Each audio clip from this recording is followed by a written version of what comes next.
YouTube, how we doing? Today we're going to be grading my trade grades for every trade that has happened so far. Basically every trade that's happened so far in the NFL free agency period. This is spanning, all the way to Russell Wilson up until, DeVante Adams last night.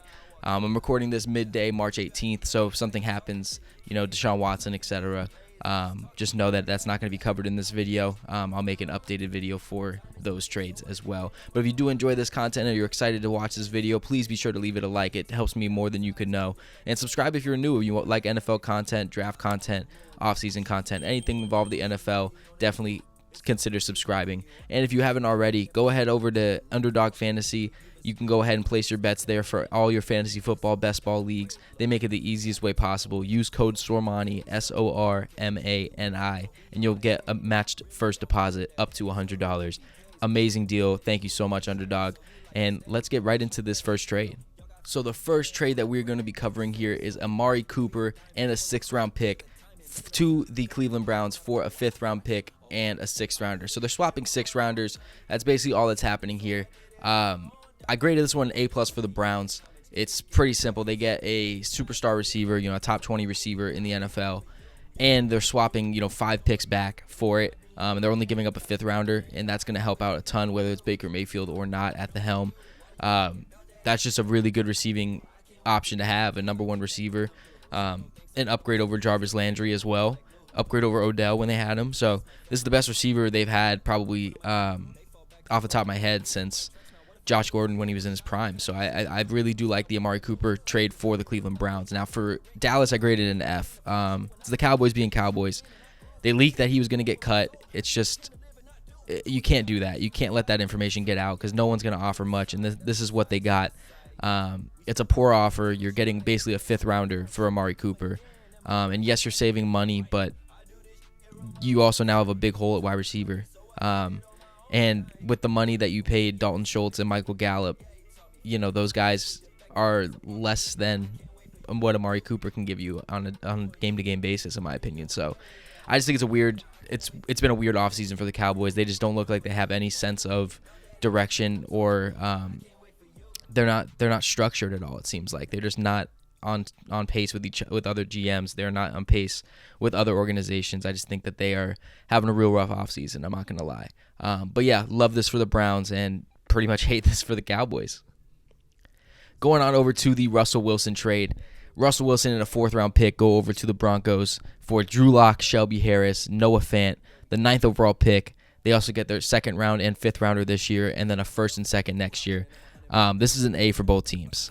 Seattle has a hole at quarterback. That's why I can't give it an A+, because I don't think Drew Lock is going to be that person. Are they retooling or are they rebuilding?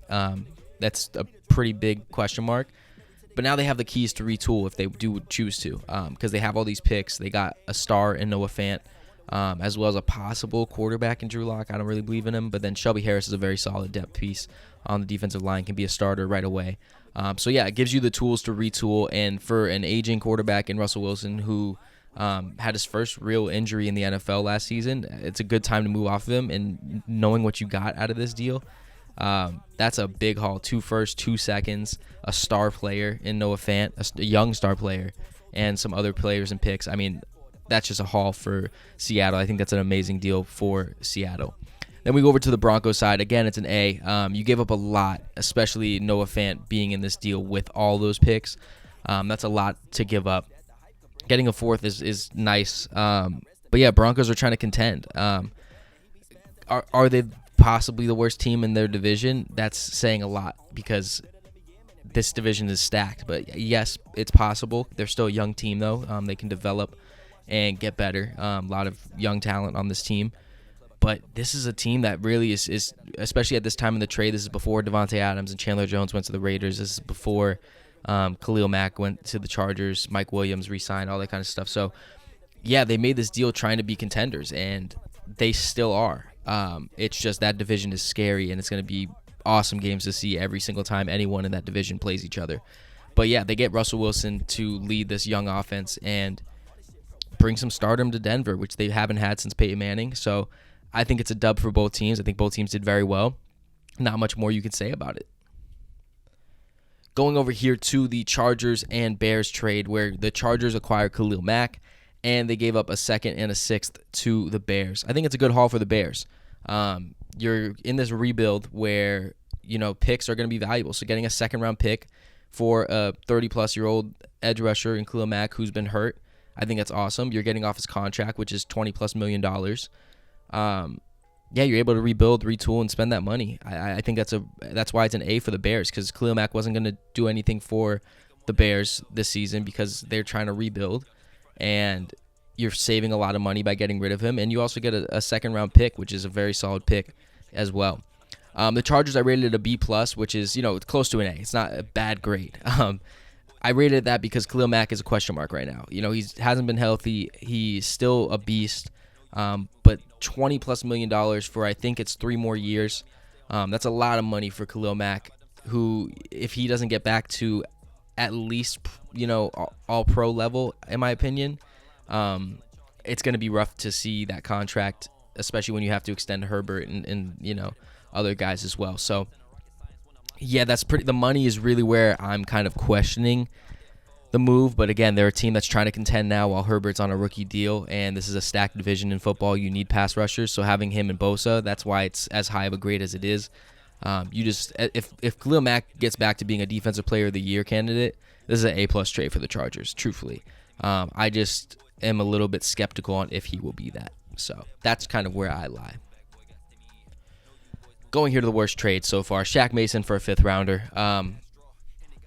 The rich get richer. Tampa Bay, they lose Alex Kappa and they upgrade and only gave up a 5th rounder for him.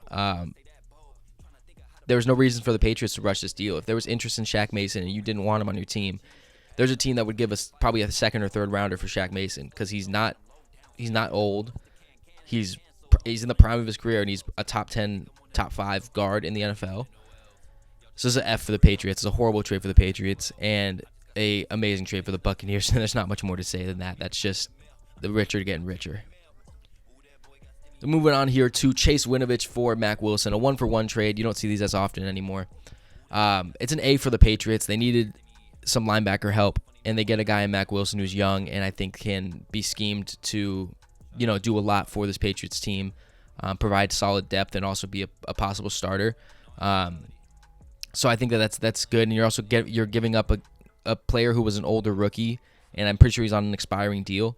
And they have a lot of depth on the edge rushing position and the defensive end position, so I think that they're pretty solid. They're just giving up Winovich and getting a guy like Mack Wilson is awesome for the Patriots. That's why it's an A grade. It's a C+ for the Browns because it's a C+. The good side of it is they're filling that defensive end edge need that Clowney is leaving, but they need linebackers. Linebackers probably their biggest need, in my opinion, and they're giving up one. So it's very odd that they gave up a linebacker when they need a linebacker to me. So now it's even bigger of a need because you traded Mack Wilson.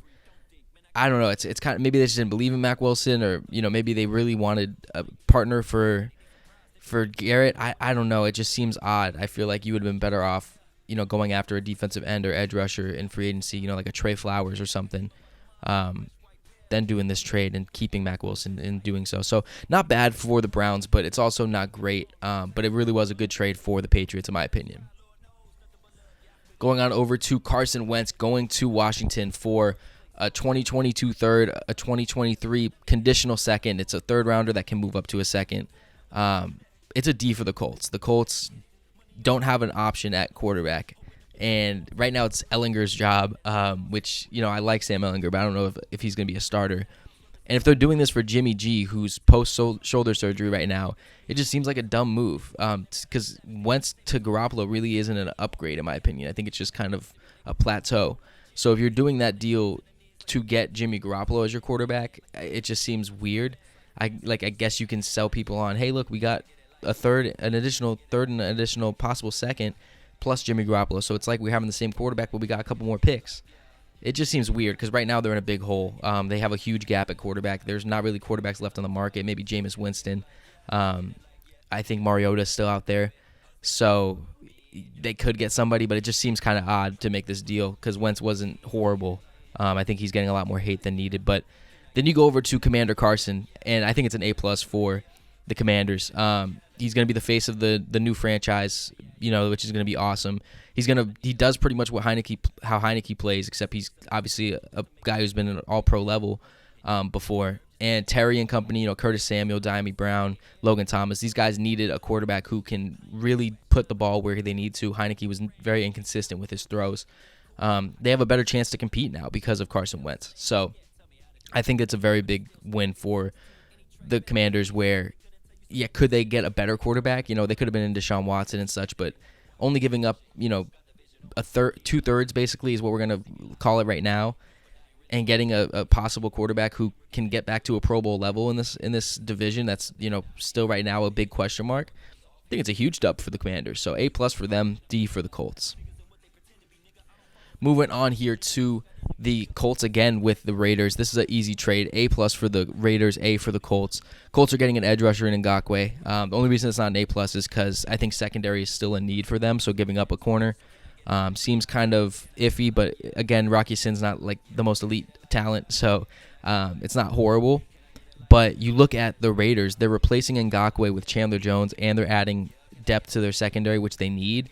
I think it's an awesome win for both teams, honestly. Ngakoue should do very well on the defensive line with Buckner and Kwity Paye, and Rocky Sin should hop in there with Nate Hobbs and Trayvon Mullen and be a very solid, nickel corner and depth corner for this team. I think it's going to be a great option for both teams. I think this is just pretty much a fair and honest trade. I think it's really good for both teams. There's nothing more to say about it. And last but not least, I have the wrong logo in there. It's not the Colts, it's the Packers. We're just going to leave it. DeVante Adams is on the Raiders, and the Packers gave up a 2022 first and second, or the Raiders gave up a 2022 first and second to get DeVante Adams. Now, the Packers are getting a $20 million increase in cap for the Packers. That's a lot because we've seen DeVante Adams be out and Rodgers still succeed. He went to Arizona and beat the Cardinals without Adams. So they could do it with Rodgers. They've done it before. And now having $20 million in cap space with guys out there like Odell Beckham, Jarvis Landry, a lot of talent out there still on the market and the draft. Now you have 2 more draft assets. I think that's a big win for the Green Bay Packers. And as long as they use it correctly, it's a win. Because the Packers have been iffy on their signings and their money situations, and on top of that, their drafting has been suspect. So if they do it correctly, they get some receiving help for Aaron Rodgers. I think this can be a very big win of a trade because DeVante Adams is making a lot of money now, the most ever by a non-quarterback. That's crazy.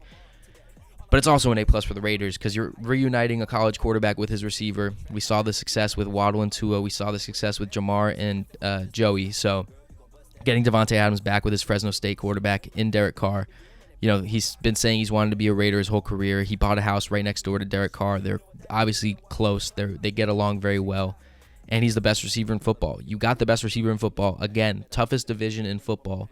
And the Raiders could have said, you know what? We're not gonna try. We're gonna rebuild. We're gonna trade Derek Carr, and we're gonna get ready for when these teams fall. Instead, they said no. We're getting Chandler Jones. We're trading Ngakoue for another corner, and we're getting the best receiver in football because we are going to win this division. And I love that confidence. I love doubling down on it. I think that's a win. So let me know what you think about these trades below. Which one was your favorite? Which one did surprise you the most? I know the DeVante Adams one I did not see coming, but now looking at it, I think it's a dub for both teams. Please be sure to leave a like, of course, if you did enjoy the video. If you didn't, it's okay. Just refresh the page and let me know what you think the second time. Because without further ado, that's going to be for me. And I'll see you guys in the next one. How you talking 50K? How you talking making plays or just talking? Yeah. I do this shit here on my own time. Time is money, so I did it on my own dime. Word to Bookie, yeah, this homage gave me game. Yeah, he taught me family ties. Quick to back there off me. Nah, I can't wait for you.